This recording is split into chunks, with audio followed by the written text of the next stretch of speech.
In this capsule, we are going to see the three critical uh, aspects of a safety critical system design. The three critical aspects are architecture, which is robust and fault tolerant. Second, a stress-free design of a circuitry where components are not get stressed. And third is meet the defined reliability parameters. First, let us come to the fault-tolerant architecture or a robust architecture. What this means is the system is designed in such a way when there is a failure, the system overall system moves to a safe state.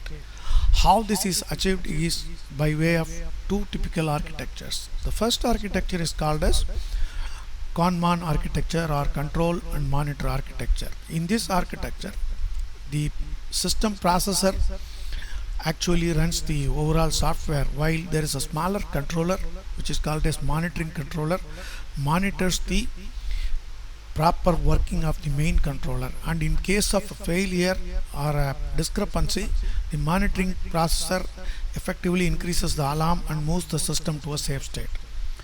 The second approach is active standby mode or fault tolerant mode, where the system uses two processors, both are of the same type.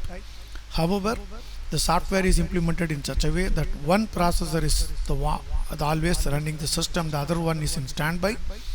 But in case of a failure in the main processor, the standby processor takes over, either continues to run or moves the system to a safe state so that it can be recovered.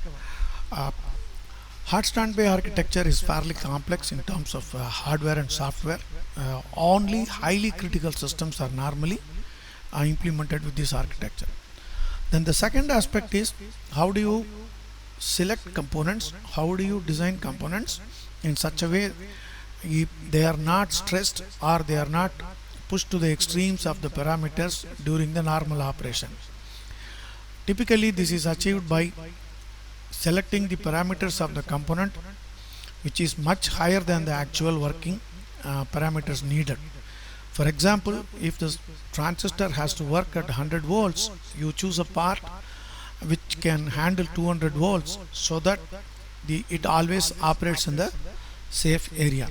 Then the third and the final aspect of safety critical design is the reliability engineering. Typically, this practice is more driven by a set of data provided by the reliability engineering team, and then use the data to predict what will be the reliability of the product and ensure it meets the targeted goals. The goals normally are either it is mean time between failure, which is called as MTBF, or mean time to repair, which is how long it takes to repair the part.